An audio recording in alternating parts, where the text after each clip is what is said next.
Hello students, फटाफट से आप अपना नोटबुक ले लीजिए और एनसीईआरटी की बुक खोल लीजिए बिकॉज मैं आपका क्विक रिवीजन करवाने वाली हूँ इस चैप्टर का, कंट्रोल एंड कोऑर्डिनेशन का। आपने जो मैं बोल रही हूँ उसे या तो अंडरलाइन करना है अपनी एनसीईआरटी बुक में, या फिर आपने एक्स्ट्रा जो चीज़ मैं बोलूँगी या क्वेश्चंस बोलूँगी वो आपने नोट डाउन करने हैं अपनी बुक के ऊपर ही। आई होप वीडियो को एंड तक देखने पर आपको ये रियलाइज होगा कि हमने एनसीईआरटी का कोई भी क्वेश्चन स्किप नहीं किया है और आपकी बहुत अच्छे से रिवीजन इस चैप्टर की हो जाएगी। बेटा देखिए, फर्स्ट पैराग्राफ में कंट्रोल एंड कोऑर्डिनेशन की जो स्टार्टिंग फर्स्ट पेज है आपका, वहां पर इन 2 पैराग्राफ्स में ये क्वेश्चन बनता है कि कंट्रोल और कोऑर्डिनेशन किस तरीके से डिफरेंट प्लांट्स, ह्यूमन बींग्स में परफॉर्म होती है। जैसे कि अगर कोई हम मोशन करते हैं, कोई चीज मूव करती है तो हम उसको बोलते हैं कि वो जिंदा है ना। तो as a result of growth, जैसे प्लांट में हम देखते हैं ग्रोथ हो रही है, सीड जर्मिनेट कर रहे हैं, ग्रो कर रहे हैं, तो हम ये देखते हैं कि सीडलिंग मूव कर रहा है। हाँ, फ्यू डेज में वो एक अच्छे से उसकी ग्रोथ हो जाती है, वो सॉइल को पुश कर देता है साइड पर, बाहर निकल आता है। तो ये सारी मूवमेंट्स किसका रिजल्ट है? प्लांट्स में, एनिमल्स में। हाँ, जैसे कैट्स की मूवमेंट है, चूहे को देखकर उसके पीछे भागना, बच्चों का झूला झूलना, बफलोज जो अपने कट को च्यूज करते हैं बार बार ताकि उनको अच्छे से डाइजेस्ट हो जाए। हॉट ऑब्जेक्ट को हम टच करते हैं तो एकदम से हम हाथ पीछे कर लेते हैं, है ना, रिस्पॉन्ड करते हैं मूवमेंट को। तो ये सारी चीजें हमारी लाइफ के लिए बहुत ज़रूरी है। ये कंट्रोल, ये कोऑर्डिनेशन जो हमारी बॉडी में बना हुआ है, स्टिमुलस को रिस्पॉन्ड करने का जो क्राइटेरिया है, ये सारा प्लांट्स और एनिमल्स में कोई ना कोई इसको मैकेनिज्म है जो कंट्रोल कर रहा है। उसी के बारे में इस चैप्टर में हम पढ़ेंगे। ठीक है, आइए अब नेक्स्ट पैराग्राफ में देखते हैं। If we think a bit more about this, it becomes apparent that all this movement in response to the environment is carefully controlled। ठीक है, सारे एक्शंस, ये जो भी मैंने अभी आपको एग्जांपल्स दिए ना फर्स्ट पैराग्राफ में, ये सारे एग्जांपल्स किसी ना कोई ऐसी चीज है जो इनको कंट्रोल कर रही है। ठीक है, अगर हम अपने फ्रेंड से क्लास में बात करते हैं, धीरे से बात करते हैं, हाँ, शाउट नहीं कर रहे हैं, तो क्लियरली जो मूवमेंट है वो डिपेंड करती है इवेंट के ऊपर। ठीक है, कि हमें क्या करना है, किस तरह से हमने बिहेव करना है, कैसी एक्टिविटी करनी है हमने। तो ये सारी मूवमेंट्स कंट्रोल्ड हो रही हैं और करेक्ट मूवमेंट जो है वो रिस्पॉन्स के जरिए सामने आती है। तो लिविंग ऑर्गेनिजम्स में सिस्टम्स हैं बेटा कुछ कंट्रोल एंड कोऑर्डिनेशन के। आइए हम सबसे पहले एनिमल्स का जो सिस्टम है उसे समझने की कोशिश करते हैं। नर्वस सिस्टम दिया है एनिमल्स में, यहाँ पे हम लोग हैं ह्यूमन बींग्स बेस्ट एग्जाम्पल, जहाँ पे हम नर्वस सिस्टम के अंदर देखेंगे किस तरह से हमारी बॉडी के अंदर कंट्रोल एंड कोऑर्डिनेशन होती है। ये सुंदर सा डायग्राम है आपका न्यूरॉन का, जिसमें न्यूक्लियस है, सेल बॉडी है, डेंड्राइट है, हाँ, एक्सन है, नर्व एंडिंग है। डायग्राम आप पेपर में तैयार करके जाइए अच्छे से। We need to detect it and respond to it. कोई भी सिचुएशन आती है हमारे सामने, अर्जेंट सिचुएशन आती है, तो हमें उसे पहचानने की जरूरत है, रिस्पॉन्ड करने की जरूरत है। तो हम किस तरह से डिटेक्ट करते हैं कि हम गर्म चीज को हाथ लगा रहे हैं। तो ये सारी इंफॉर्मेशन जो हमारी एनवायरनमेंट की है ना, ये स्पेशलाइज्ड जो टिप्स है हमारे नर्व सेल्स के, डेंड्राइट्स, जहाँ रिसेप्टर्स होते हैं, वो इस चीज को गैदर करते हैं। रिसेप्टर्स कहाँ पे होते हैं? They are located in our sense organs. बेटा 5 सेंस ऑर्गन्स है हमारे, है ना, ear, nose, eyes, tongue, skin. तो गस्टेटरी रिसेप्टर्स कहाँ होते हैं? जो हमारी जीभ के ऊपर होते हैं, टेस्ट के लिए होते हैं। They detect taste, while olfactory receptors हमारे नोज में होते हैं जो स्मेल को डिटेक्ट करते हैं। तो रिसेप्टर्स वो वहां पर प्रेजेंट है जहां जहां हमारे सेंस ऑर्गन्स हैं, वो इंफॉर्मेशन गैदर करते हैं और फिर यही इंफॉर्मेशन सेल बॉडी का न्यूक्लियस आइडेंटिफाई करके इसको इलेक्ट्रिक इम्पल्स में चेंज करता है, जो फिर कैरी करता है एक्सन, और नर्व एंडिंग में फिर से ये इलेक्ट्रिक इम्पल्स केमिकल में चेंज हो जाती है और इसके साथ ही जो एडजेसेंट दूसरा न्यूरॉन है उसके डेंड्राइट्स इंफॉर्मेशन को फिर डिटेक्ट आइडेंटिफाई करके अपनी सेल बॉडी को दे देते हैं। इस तरह से ये सारा सीक्वेंस न्यूरॉन्स का ब्रेन तक चलता है, राइट। तो यहाँ पर डायग्राम देखोगे आप स्ट्रक्चर ऑफ न्यूरॉन के साथ, न्यूरोमस्कुलर जंक्शन, साइनेप्स है ये कौन सा जंक्शन है? जैसे मैंने अभी आपको समझाया ना कि इंफॉर्मेशन डेंड्राइट के टिप ने, नर्व सेल ने ली, है ना, केमिकल रिएक्शन हुआ, इलेक्ट्रिकल इम्पल्स बनी, ये इम्पल्स ट्रेवल करती है डेंड्राइट से सेल बॉडी, फिर एक्सन से होती हुई एंड तक जाती है। एंड में एक्सन के इलेक्ट्रिकल इम्पल्स जो है वो रिलीज करती है सम केमिकल्स। ये जो केमिकल्स हैं ये इस गैप को क्रॉस करते हैं, जो टू न्यूरॉन्स हैं उनके गैप को क्रॉस करते हैं। इस गैप को बोला जाता है बेटा साइनेप्स, जो पेपर में आता है। What is synapse? Synapse is a gap between the two neurons, जहाँ पे नर्व एंडिंग जो केमिकल सिक्रीट करती है उसको आइडेंटिफाई करते हैं दूसरे नर्व सेल के dendrites and start a similar electric impulse in a dendrite of the next neuron. और ये जनरल स्कीम हमारे नर्वस सिस्टम में ट्रेवल करती है पूरी बॉडी में। ठीक है, तो इस तरह से जो है आपका नर्व सेल फंक्शन करता है। अच्छा, अब आगे देखिए, हमारा नर्व सेल्स जो ये कंडक्ट कर रहा है information via electrical impulses from one part of the body to another. तो अगर आप ये डायग्राम भी पेपर में करके जाते हो तो it's well and good. Next आइए, चलिए, is there a difference in how sugar and food taste if your nose is blocked? बिल्कुल। Why might be this happening? क्योंकि बेटा सेंस ऑर्गन्स आपस में इंटरलिंक्ड है। आपको जब कभी कोल्ड हुआ होगा तो आपने इस चीज को फील किया होगा कि आप प्रॉपर से स्मेल नहीं कर पा रहे चीजों को, ना ही आपको उनका टेस्ट आ रहा है। What happens in reflex actions? तो पहले समझिए कि रिफ्लेक्स वर्ड का मीनिंग क्या होता है। इसका मतलब होता है कि जब हम सडन कोई एक्शन करते हैं किसी रिस्पॉन्स के लिए, जैसे इन्वायरमेंट में कुछ हुआ है ना, तो हमें स्टिमुलस मिला, हमने उसके अकॉर्डिंग रिस्पॉन्स किया एकदम क्विकली, तो उसको हम रिफ्लेक्स बोलेंगे। ठीक है, जैसे कि बस से एकदम से जंप करना, अपना हाथ फ्लेम से एकदम से पीछे हटा लेना। अगर मेरे को बहुत भूख लगी है तो मेरे मुंह में पानी आ जाएगा इमेजिन करते ही चीजों को। और एग्जैक्टली इसका मतलब क्या है कि ये सारे एग्जाम्पल्स क्या बता रहे हैं कि विदाउट थिंकिंग हम काम कर रहे हैं कोई भी। ठीक है, तो what is reflex action? Reflex action is a sudden response to something in the environment without thinking. ठीक है, बिना सोचे समझे, तो इसको रिफ्लेक्स एक्शन कहते हैं। आइए एक और एग्जांपल देते हैं। जैसे फ्लेम को आपने टच किया है ना, डेंजरस सिचुएशन है ये। इनफैक्ट हम इतना सोचेंगे दिमाग तक जाएगा, फिर हाथ पीछे करेंगे, तब तक बहुत देर हो जाएगी, तो हम एकदम से हाथ अपना पीछे कर लेते हैं। तो इम्पोर्टेंट क्वेश्चन ये है कि ऐसा कैसे हुआ? हाँ, तो if nerve impulses are sent around the way we have talked about earlier, then thinking is also likely to involve in certain such impulses. अब थिंकिंग तो एक कॉम्प्लेक्स एक्टिविटी है। ठीक है, कॉम्प्लेक्स इंटरेक्शंस हैं। पहले सेंसरी नर्व्स देंगी message, फिर वो प्रोसेस होगा ब्रेन में, फिर वापस रिस्पॉन्ड मिलेगा, उसको मोटर नर्व्स लेके आएंगी। तो लेकिन कुछ ऐसी सडन क्विक रिस्पॉन्सेज होते हैं जिनमें इतना टाइम नहीं होता हमारे पास। तो उस केस में क्या होता है कि हमारी जो स्पाइनल कॉर्ड है ना बच्चे, ये काम करती है रिफ्लेक्स एक्शंस में। ठीक है, यहाँ से जो मैसेज है वो ब्रेन को जरूर जाता है, वो इंफॉर्मेशन बॉक्स का काम करता है, लेकिन कुछ रिस्पॉन्ड नहीं करता। रिस्पॉन्ड कहाँ से आ जाता है? स्पाइनल नर्व से। ठीक है, तो जो रिफ्लेक्स आर्क है, यानी कि आपके स्टिमुलस लेके पूरा आपकी स्पाइनल कॉर्ड तक वापस फिर मसल्स को जो ऑर्डर करती है किस तरह से एक्ट करना है। जैसे यहाँ पे डेफिनेशन आप मार्क कर लो इसकी फटाफट, रिफ्लेक्स आर्क की। Connection is commonly called a reflex arc, जिसमें नर्व्स दैट डिटेक्ट हीट, मान लीजिए आपका हाथ किसी गर्म चीज के साथ लगा है, तो आपकी नर्व्स ने डिटेक्ट कर लिया है हीट को, कनेक्टेड टू द नर्व्स, वो मैसेज कनेक्ट हो गया नर्व्स में, that moves muscles in a simpler way. ये जो प्रोसेस है, ये डिटेक्ट किया है, सिग्नल जो डिटेक्ट किया है by output action might be completed quickly, जल्दी से कंप्लीट हो गया ये एक्शन। इस कनेक्शन को हम रिफ्लेक्स आर्क बोलेंगे। और बेटा जो रिफ्लेक्स आर्क है ना, ये कहाँ बनती है? हमारी स्पाइनल कॉर्ड में बनती है। ठीक है, और मैसेज जाता है सिर्फ ब्रेन को। तो reflex arcs are formed in this spinal cord itself, although the information input also goes on to reach the brain.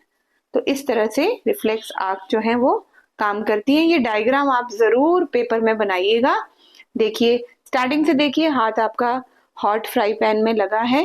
ठीक है, हीट जो है रिसेप्टर्स ने गैदर की है वो इंफॉर्मेशन, और वो सेंसरी न्यूरॉन लेके जा रहे हैं उस मैसेज को। आपकी स्पाइनल कॉर्ड है सीएनएस, सीएनएस में सीएनएस का फुल फॉर्म क्या है? जो हमारा सेंट्रल नर्वस सिस्टम है उसका शॉर्ट फॉर्म है सीएनएस। इसमें 2 ऑर्गन्स आते हैं बेटा नर्वस सिस्टम के, ब्रेन एंड स्पाइनल कॉर्ड। तो स्पाइनल कॉर्ड से रिले न्यूरॉन वापस आपका मैसेज मोटर न्यूरॉन लेकर आ रहा है, हाँ, रिस्पॉन्स, और आपकी मसल्स को, ये जिसको हम इफेक्टर बोलेंगे, उनको ऑर्डर दे रहा है कि हाथ को पीछे कर लीजिए। अब यहाँ पे सिंपली आप देखोगे एक एरो रेड कलर का लगा हुआ है ब्रेन की तरफ, कि ब्रेन में सिर्फ मैसेज जा रहा है कि हाथ आपका गर्म उस पैन से टच हो गया, वहां से कोई आंसर नहीं आ रहा। तो ये क्वेश्चन आपके एनसीईआरटी की बुक में है कि ब्रेन का क्या रोल है रिफ्लेक्स एक्शन में। तो brain act as just an information box, ठीक है, बाकी का काम कौन करता है? पूरा स्पाइनल कॉर्ड करती है। आइए ह्यूमन ब्रेन के बारे में पढ़ते हैं। Is reflex action is only function of spinal cord? हाँ, ऑब्वियसली नॉट, क्योंकि मैसेज तो गया है ना, ब्रेन में भी गया है ना। तो आंसर बेशक वहां से नहीं आया है, लेकिन ब्रेन एक ऐसा इंपॉर्टेंट पार्ट है जहां से हमारा थिंकिंग प्रोसेस जो है वो स्टार्ट होता है। We also think about our actions, जैसे मान लीजिए writing, talking, moving a chair, clapping at the end of a program are examples of voluntary actions. तो what are voluntary actions? Question बनता है, लिख लो फटाफट से। Those actions which are in our control they are known as voluntary action. अगर इनके examples पूछे जाते हैं तो लिखे हुए हैं, मार्क कर लीजिए। Writing, talking, moving a chair, clapping at the end of a programme, क्योंकि हम इनको कंट्रोल में रख सकते हैं। हम चाहे तो लिखें ना लिखें, हम चाहे तो बोलें ना बोलें, हाँ, चेयर को मूव करना है तो करेंगे, नहीं तो नहीं करेंगे। तो ये हमारे कंट्रोल में है ना एक्शंस बेटा, तो इनको वॉलंटरी एक्शंस बोलते हैं। And which are based on deciding what to do next, है ना। तो हम ये, हमारा ब्रेन प्रोसेस करता है कि हमें ये करना है या नहीं करना। तो ब्रेन को बेटा मैसेज भी करना पड़ेगा मसल्स को, है ना। मसल्स को मैसेज करना पड़ेगा, तो CNS, central nervous system, brain और स्पाइनल कॉर्ड को किसी की हेल्प चाहिए। तो उसकी हेल्प के लिए एक और सिस्टम है हमारी बॉडी में, नर्वस सिस्टम में, जिसको हम पेरिफेरल नर्वस सिस्टम बोलते हैं, जिसका शॉर्ट फॉर्म है पीएनएस। लिख लो। पीएनएस में क्या आता है? क्रेनियल नर्व्स, ठीक है, जो ब्रेन से अराइज होती हैं, और स्पाइनल नर्व्स जो स्पाइनल कॉर्ड से अराइज होती हैं। तो हमारा जो ब्रेन है वो अलाउ करता है एक्शंस लेने के लिए, ठीक है, बेस्ड ऑन थिंकिंग। आइए आगे देखिए। मेजर पार्ट्स क्या हैं ब्रेन के, अंडरलाइन कीजिए। Fore brain, mid brain and hind brain. फिर बेटा एक और एमसीक्यू बनाओ, अंडरलाइन करो। फोर ब्रेन जो है मेन थिंकिंग पार्ट है, तो आपको क्वेश्चन आ सकता है what is the main thinking part of the brain? Fore brain, ठीक है। तो यहाँ पे जितने भी हमारे सेंस ऑर्गन्स है ना, हियरिंग, स्मेल, साइट, ये सारा कहाँ पे होता है? फोर ब्रेन में। ये एमसीक्यू भी बनता है आपका, ठीक है। तो थिंकिंग का काम, ठीक है, और hearing, smell, seeing, site, vision, ये सारा फोर ब्रेन में होता है। आइए नेक्स्ट पढ़ते हैं। All this is a decision, जो भी हम बनाते हैं, रिस्पॉन्ड, इंफॉर्मेशन को पास करते हैं मोटर एरियाज में, जो कंट्रोल करती है हमारी मूवमेंट को, वॉलंटरी एक्शंस के, वो सारा कुछ फोर ब्रेन में होता है। एक और चीज फोर ब्रेन में होती है बेटा, जो सेंसेशन होती है ना फीलिंग की, जैसे हम भूख लगी है, हम खाना खा लेते हैं, तो हमें कितना खाना खाना चाहिए, हमारा पेट भर गया है, ये चीज हमें कौन बताता है?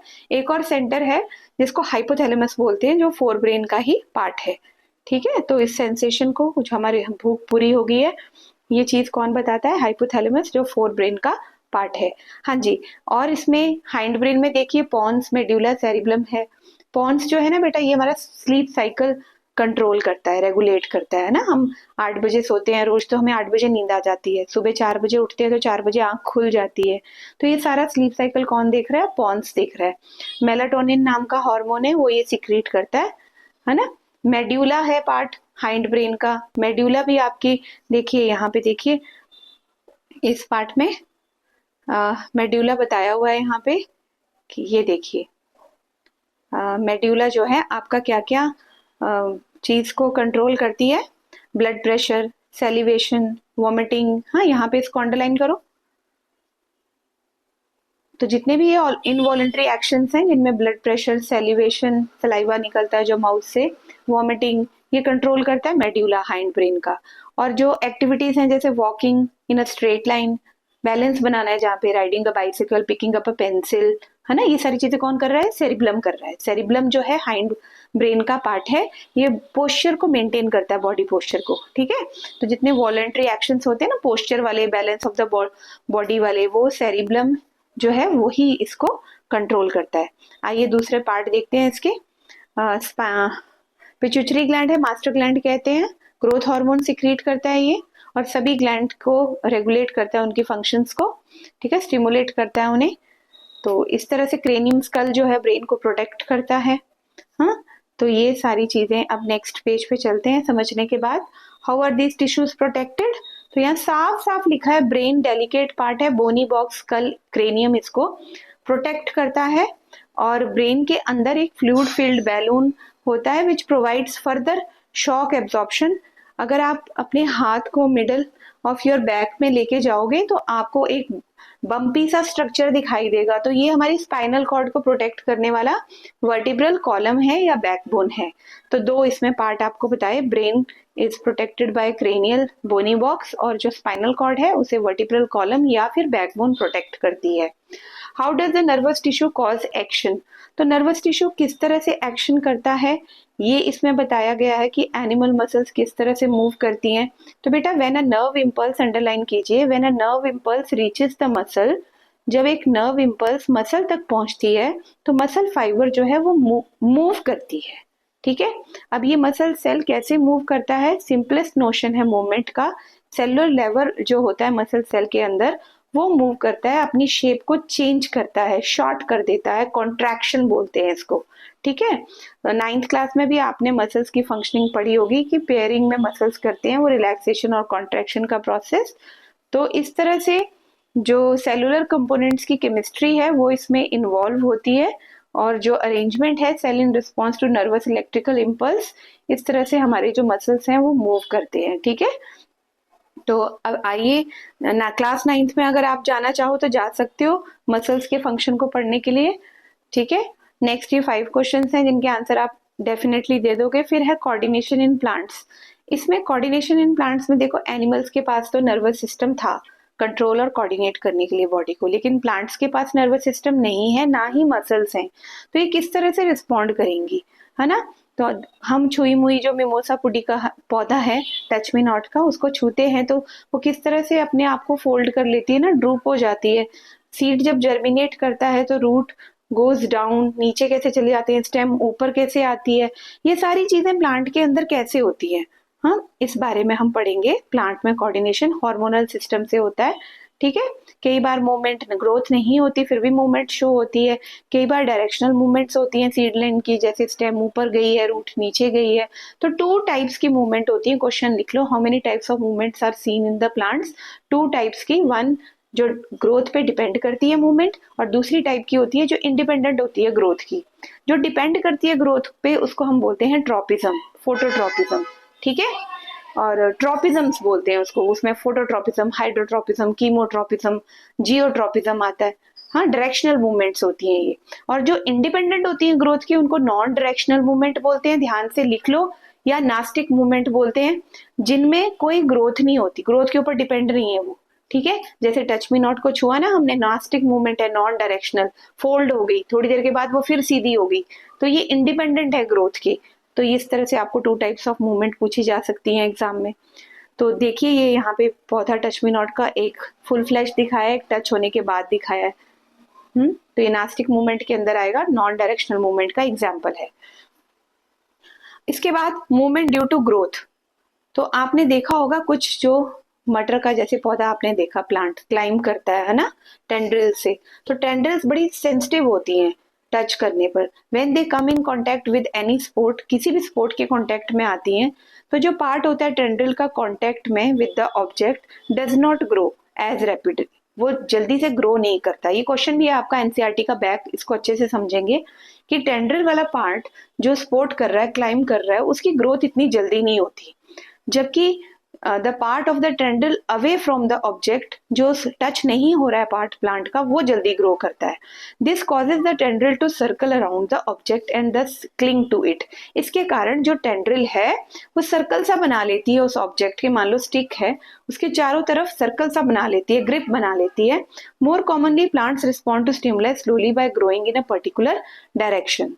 क्योंकि जो ग्रोथ है वो डायरेक्शनल है, it appears as if the plant is moving. Let us understand this type of movement with help of an example. यहाँ देखिए, ये पूरी एक्टिविटी आपने पढ़नी है 7.2। इसमें मैं शॉर्ट में बता देती हूँ कि प्लांट देखो किस तरह से डार्क रूम में जहां से लाइट आ रही है ना उस तरफ जो प्लांट है वो मूव कर रहा है, बेंड कर रहा है। होता क्या है बेटा, जब लाइट पड़ती है ना प्लांट पे तो जो ऑक्सीजन है वो शिफ्ट कर जाता है शेडी प्लेस पे। तो शेडी प्लेस वाले में ऑक्सीजन हार्मोन जो ग्रोथ इंक्रीज करता है वहां पे ग्रोथ होती है, और जो लाइट की तरफ पोर्शन होता है अवे फ्रॉम ऑक्सीजन वो बेंड कर जाता है नीचे को। ठीक है, फोटोट्रॉपिज्म इसे कहते हैं। ये जियोट्रॉपिज्म का एग्जांपल 7.6 में देखिए। जियोट्रॉपिज्म मतलब मूवमेंट टुवर्ड्स ग्रेविटी, अर्थ। ठीक है, तो रूट्स देखो अर्थ की तरफ जा रही हैं तो इसे पॉजिटिवली जियोट्रॉपिक लिखा है, और जो प्लांट है ऊपर को जा रहा है इसे नेगेटिवली जियोट्रॉपिक। ये जियोट्रॉपिज्म का एग्जाम्पल आप एग्जाम में दोगे। इसके अलावा हाइड्रोट्रॉपिज्म होता है। हाइड्रो का मतलब होता है पानी, ठीक है, और पानी की तरफ अगर डायरेक्शन है तो पॉजिटिव हाइड्रोट्रॉपिज्म, अगर पानी की तरफ नहीं है डायरेक्शन, ग्रोथ नहीं है, तो नेगेटिव हाइड्रोट्रॉपिज्म। हाँ, तो स्वीट पोटैटो के केस में आप देख सकते हो ऐसे रूट्स पानी की तरफ जाती हैं। हाँ, कीमोट्रॉपिज्म का मतलब है कि केमिकल रिलीज होना। अभी इसका बेस्ट एग्जांपल है कि पॉलन ट्यूब्स की ग्रोथ होती है ना प्लांट के अंदर, तो एक केमिकल सिक्रीट होता है स्टिग्मा से, तो वहां से पॉलन ट्यूब ग्रो करती है, ओव्यूल्स तक जाती है। तो it is the best example of chemotropism. ठीक है, तो let us now once again think about how information is communicated in the bodies of multicellular organisms. तो आइए देखते हैं कि किस तरह से कंट्रोल एंड कोऑर्डिनेशन होता है। Electrical impulses are an excellent means for this, but there are limitation to the use of electrical impulses. मान लीजिए कि इलेक्ट्रिकल इम्पल्स है वो नर्वस टिश्यू से कनेक्ट है ना, वो पूरी बॉडी में कैसे जाएगी, तो हार्मोन्स भी जरूरी हैं, क्योंकि ये तो न्यूरॉन्स तक ही लिमिटेड है ना, तो बाकी की मैसेज कहाँ, बॉडी के दूसरे हिस्सों में क्या होगा जहाँ नर्व सेल्स नहीं है। तो cells can not continually create and transmit electrical impulses, तो इसलिए मल्टी सेलुलर ऑर्गेनिज्म में एक और मीन्स ऑफ कम्युनिकेशन होता है बिटवीन सेल्स, जिसको हम बोलते हैं केमिकल कम्युनिकेशन, यानी केमिकल कोऑर्डिनेशन, केमिकल्स की हेल्प से। ठीक है, वो पूरी बॉडी में उसका इफेक्ट होता है, उसे हार्मोनल सिस्टम भी कहते हैं। वो हेल्प करता है कोऑर्डिनेट करने में growth, development and responses to the environment. ठीक है, और कहाँ सिंथेसाइज होते हैं, at places away from where they act and simply diffuse to the area of action. For example underline कीजिए, ये क्वेश्चन बड़ा सेंसिटिव सा क्वेश्चन है, बार बार बोर्ड में भी पूछा जाता है। When growing plants detect light, जब जो प्लांट ग्रो कर रहे होते हैं लाइट को डिटेक्ट करते हैं तो एक हार्मोन सिक्रीट करते हैं, जो उस हार्मोन को हम बोलते हैं बेटा ऑक्सिन। ठीक है, तो ये शूट्स की टिप पर सिंथेसाइज होता है, हेल्प करता है सेल को टू ग्रो लॉन्गर। ठीक है, कैसे, अब ये जो ऑक्सिन है शूट टिप पर बना है, when light is coming from one side of the plant, एक तरफ प्लांट के लाइट आ रही है, ऑक्सीजन डिफ्यूज कर जाता है टुवर्ड्स द शेडी साइड पे चला जाता है ऑक्सीजन। ठीक है, और शेडी साइड पे जब ऑक्सीजन की कंसंट्रेशन बढ़ जाती है तो वहां से सेल्स जो है लॉन्ग ग्रो कर जाते हैं। ठीक है, which is away from light as compare. ठीक है, जो लाइट की तरफ है उनसे ज्यादा ग्रोथ शेडी साइड की हो जाती है। Thus the plant appears to bend towards light. तो ये क्वेश्चन कैसे आता है, why the plant appears to bend towards light, कि जो प्लांट है, क्वेश्चन फिर से सुनिए, why the plant appears to bend towards light, जो प्लांट है वो क्यों ऐसा लगता है कि लाइट की तरफ बेंड हो गया, इसलिए लगता है क्योंकि लाइट जिस एरिया में पड़ रही होती है प्लांट के, वहां से जो ग्रोथ हार्मोन है प्लांट का ऑक्सिन, वो शिफ्ट कर जाता है, डिफ्यूज कर जाता है शेडी साइड में, और शेडी साइड में ज्यादा ऑक्सिन इकट्ठा होने के कारण वहां की ग्रोथ होती है एज कंपेयर टू जहां पे लाइट पड़ रही है उससे। तो जहां ग्रोथ नहीं हो रही, ऑब्वियस है वो हिस्सा बेंड हो जाएगा। अनदर एग्जांपल है प्लांट हार्मोन का, अंडरलाइन कीजिए, जिबरलिंस। जिबरलिंस क्या है बेटा, जिबरलिंस ग्रोथ ऑफ स्टेम उसको इंक्रीज करता है। ठीक है, जिबरलिन को अंडरलाइन करके फंक्शन लिख लो, ग्रोथ ऑफ स्टेम को इंक्रीज करता है। ब्रेथ आपने देखा बनियन ट्री, पीपल ट्री, उनके तने कितने बड़े चौड़े चौड़े होते हैं। फिर है थर्ड नंबर पे साइटोकिनिन्स, ये बेटा सेल डिवीजन करता है हार्मोन। और आपको पता है सेल डिवीजन सबसे ज्यादा रैपिड कहाँ होती है, फ्रूट्स में, जब फ्रूट बनते हैं, सीड्स है ना, सीड से जब जाइगोट प्लांट बनता है तो वहां सेल डिवीजन बहुत फास्ट होती है। साइटोकिनिन्स इन एरियाज में ज्यादा होते हैं। अब एक और हार्मोन है यहाँ पे जो प्लांट की ग्रोथ को रोकना भी तो जरूरी है ना, नहीं तो वो तो लंबे ही होते जाएंगे। तो एब्सिसिक एसिड एक एग्जाम्पल है हार्मोन का जो ग्रोथ को इनहिबिट करता है। इनहिबिट का मतलब होता है स्टॉप करता है। क्योंकि ये ग्रोथ को इनहिबिट करता है प्लांट्स की, तो इसको इनहिबिटरी हार्मोन भी बोलते हैं, लिख लीजिए। ठीक है। ये फिर एक और चीज करता है, विल्टिंग ऑफ लीव्स, जैसे पत्तियां गिर जाती हैं मैच्योर, गलने के बाद, सड़ने के बाद, है ना, अपने आप गिर जाती हैं। तो कौन कर रहा है ये? Abscisic acid. एक बेटा और लिखाऊंगी, नोट डाउन कीजिए पेंसिल से, इथाइलिन। इथाइलिन एक गैसियस हार्मोन है जो राइपनिंग ऑफ फ्रूट्स के लिए काम में आता है। ठीक है। तो ये क्वेश्चंस भी आप कर लोगे I hope. Hormones in animals की तरफ चलते हैं। How are such chemical और hormonal means of information transmission used in animals? Animals के अंदर इस information को कैसे हम use कर सकते हैं? What do some animals, for instance, squirrel है, experience when they are in scary situation? ऐसी situation में जब गिलहरियां होती हैं तो वो क्या करती हैं? Their bodies have to be experienced when they are in a scary. Their bodies have to prepare for either fighting or running away. या तो वो फाइट करती हैं सिचुएशन के साथ या फिर वहां से भाग जाती हैं। Both are very complicated activities हैं that will use a great deal of energy. Energy भी चाहिए इसके लिए। तो मैनी डिफरेंट टिश्यूज टाइप्स होते हैं बॉडी के अंदर जो इन एक्टिविटीज को इंटीग्रेट करते हैं, एक्शंस को। तो दो अल्टरनेट एक्टिविटीज होती हैं, या तो हम फाइट करते हैं सिचुएशन के साथ या फिर हम सिचुएशन से भाग जाते हैं। तो फाइट और फ्लाइट का एक हार्मोन होता है बेटा एनिमल की बॉडी में, जिसको हम बोलते हैं एड्रेनालाइन हार्मोन। और ये कौन सिक्रीट करता है? एड्रिनल ग्लैंड सिक्रीट करते हैं जो हमारी दोनों किडनीज के ऊपर लोकेट होते हैं। तो क्वेश्चन लिखिए यहाँ पे कि एड्रेनालाइन हार्मोन क्या है, कौन सिक्रीट करता है इसे, कौन सा ग्लैंड, और ये कहाँ पे ग्लैंड लोकेट है। तो बेटा adrenaline hormone, human beings including other animals, it is secreted by the glands, adrenal glands जो endocrine gland है, and adrenal glands they are located on the kidneys, right? अब आगे एक क्वेश्चन और बनता है, आपकी बुक का भी है और आप इसको बना सकते हो एक्स्ट्रा में भी, कि क्या इफेक्ट होता है adrenaline fight and flight hormone जिसको बोलते हैं हमारी बॉडी के ऊपर। तो अंडरलाइन कीजिए paragraph. Adrenaline is secreted directly into the blood. ये ब्लड में डायरेक्टली सिक्रेट होता है, मार्क कीजिए पेंसिल से। जैसे ही ब्लड में ये सिक्रेट होता है, ध्यान से समझेंगे, ब्लड इसको different parts of the body में लेके जाता है। ठीक है, इस हार्मोन को। एड्रेनालाइन हार्मोन टारगेट करता है ऑर्गन्स को या फिर स्पेसिफिक टिश्यूज को, जिसमें कि हमारा हार्ट भी आता है। अब हार्ट पे जब इसने टारगेट किया तो हार्ट बीट को ये फास्ट कर देता है, जिससे हार्ट बीट फास्ट होगी तो ज्यादा ऑक्सीजन हमारी मसल्स को मिलेगा। तो जो ब्लड है हमारा डाइजेस्टिव सिस्टम का और स्किन का, वो रिड्यूस हो जाता है due to contraction of muscles. Muscles contract करती हैं तो ब्लड वहां पे जो है वो रिड्यूस हो जाता है डाइजेस्टिव सिस्टम और स्किन में।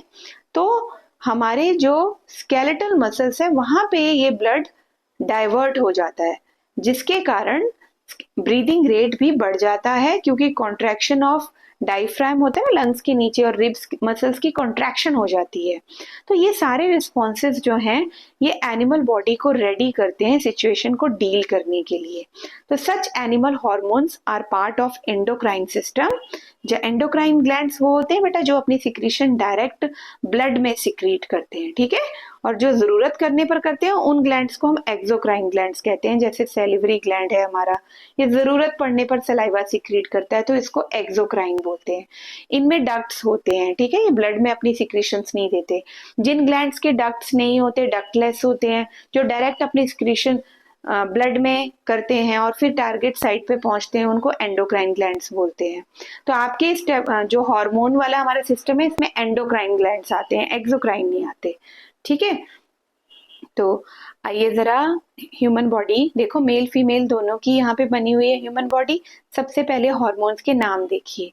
पीनियल ग्लैंड ब्रेन में, पिट्यूटरी ग्लैंड है, हाइपोथैलेमस है, देन आपका नीचे thyroid gland, parathyroid gland, thymus, pancreas, adrenal gland, testis, इन सब के फंक्शंस आपको मिल जाएंगे। ठीक है, तो वो आपने डिटेल में पढ़ने हैं। और वैसे मैं बता देती हूँ मेन जो बोर्ड एग्जाम्स में पूछे जाते हैं, हंगर सेंसेशन ऑफ हाइपोथैलेमस का हार्मोनल कंट्रोल एंड कोऑर्डिनेशन कैसा है? हाइपोथैलेमस बेटा स्टिमुलेट करता है पिट्यूटरी ग्लैंड को। जब तक ये ऑर्डर नहीं ना करेगा, पिट्यूटरी ग्लैंड जो है वो ग्रोथ हार्मोन सिक्रेट नहीं करेगा। और इसी तरह से पिट्यूटरी ग्लैंड मास्टर ग्लैंड है, ये पूरी बॉडी के ग्लैंड्स को स्टिमुलेट करता है, उनकी फंक्शनिंग को रेगुलेट करता है, कंट्रोल करता है। तो मास्टर ग्लैंड क्या हुआ? पिट्यूटरी ग्लैंड, ठीक है। फिर थायराइड ग्लैंड पे आता है क्वेश्चन कि ये कौन सा हार्मोन सिक्रेट करता है? बेटा ये सिक्रेट करता है थायरॉक्सिन हार्मोन, जो मेटाबॉलिज्म को कंट्रोल करता है। और इसकी फंक्शनिंग के लिए हमें फूड में आयोडीन मिनरल चाहिए होता है। अगर आयोडीन की कमी हो जाती है तो हमें गॉइटर जैसी बीमारी हो जाती है, ठीक है। पैराथायराइड ग्लैंड्स भी हैं प्रेजेंट, थाइमस भी है विच रेगुलेट द बॉडी टेम्परेचर। हाँ, तो ह्यूमोस्टैसिस की जो कंडीशन है उसे कंट्रोल करता है। पैनक्रियाज हैं, ये pancreas both exocrine and endocrine gland है। बच्चे ध्यान से सुनो, क्योंकि आपने पढ़ा होगा न्यूट्रिशन में, डाइजेस्टिव सिस्टम में, कि ये लिपेज, ट्रिप्सिन और पैनक्रियाटिक अमाइलेज भी सिक्रेट करता है, जो एक्सोक्राइन ग्लैंड की तरह बिहेव करता है। और एंडोक्राइन ग्लैंड की तरह ये बिहेव करता है, ये इंसुलिन सिक्रेट करता है, ग्लूकाजन सिक्रेट करता है। जब हमारे ब्लड में शुगर लेवल बढ़ जाते हैं तो उसको कंट्रोल करने के लिए पैनक्रियाज इंसुलिन सिक्रेट करता है। डायबिटिक पेशेंट्स में इंसुलिन प्रॉपर सिक्रेट नहीं हो पाता, तो इसलिए उनको बाहर से इंजेक्शन लगाए जाते हैं इंसुलिन के, ठीक है। तो एड्रिनल ग्लैंड है, अभी मैंने समझाया आपको, adrenaline hormone, fight and flight hormone बोलते हैं जिसको, उसको सिक्रेट करता है, जो हमें फेयर कंडीशंस में हैंडल करना सिखाता है, किस तरह सिचुएशन से बाहर निकलना है। टेस्टिस हार्मोन है, ग्लैंड है, मेल ग्लैंड, और ये टेस्टोस्टेरोन हार्मोन को सिक्रेट करता है, जो मेल सेकेंडरी सेक्स ऑर्गन्स को, करेक्टर्स को रेगुलेट करते हैं, ठीक है। जैसे अब फीमेल्स में सारे सेम है, ओवरी फीमेल में डिफरेंट है, जो एस्ट्रोजन हार्मोन सिक्रेट करती है, और फीमेल सेक्सुअल सेक्स करेक्टर्स को हैंडल करते हैं, ठीक है। आइए अब आगे, क्या चीज छूटी है? इसमें से कुछ भी नहीं छूटा है, सब कुछ समझा दिया है मैंने, ठीक है। तो लास्ट क्वेश्चन आपका रहता है यहाँ से, what is feedback mechanism? 2 years पहले ये क्वेश्चन आ चुका है बोर्ड एग्जाम में, इसको प्लीज मत छोड़िएगा। What is feedback mechanism, give example. तो इस तरह से समझो, जैसे मान लो ये हॉर्मोन्स ग्लैंड्स हैं सारे, इनको कैसे पता चलेगा कि किस टाइम पर हमने हार्मोन को सिक्रेट करना है और कितनी क्वांटिटी में हार्मोन को सिक्रेट करना है? क्वांटिटी, अमाउंट ऑफ हार्मोन और टाइमिंग्स, ये मैकेनिज्म जो है ना, इसको फीडबैक मैकेनिज्म कहते हैं, जो इन ग्लैंड्स को जरूरत पड़ती है जिसकी।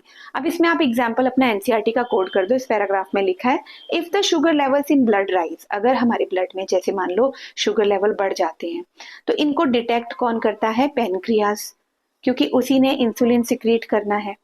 तो रिस्पॉन्स में वो मोर इंसुलिन प्रोड्यूस करता है, क्योंकि भाई अब शुगर जो ब्लड में बढ़ गई है उसको कंट्रोल करना है। As the blood sugar level falls, और जैसे ये कंट्रोल कर लेता है, ब्लड शुगर लेवल गिर जाता है, इंसुलिन सिक्रेशन इज रिड्यूस्ड, अपने आप इंसुलिन की जो सिक्रेशन है वो रिड्यूस हो जाती है। This is the best example of feedback mechanism. तो बेटा आई होप कि आपने इस पूरे चैप्टर को अच्छे से एंजॉय किया होगा। I tried my level best. फिर भी कोई कमी रह गई हो तो आप कमेंट सेक्शन में लिख सकते हैं, और आप इस तरह से इस चैप्टर को कंप्लीटली अपने बोर्ड एग्जाम्स में तैयार करके जाइए। All the best, thank you, have a nice day.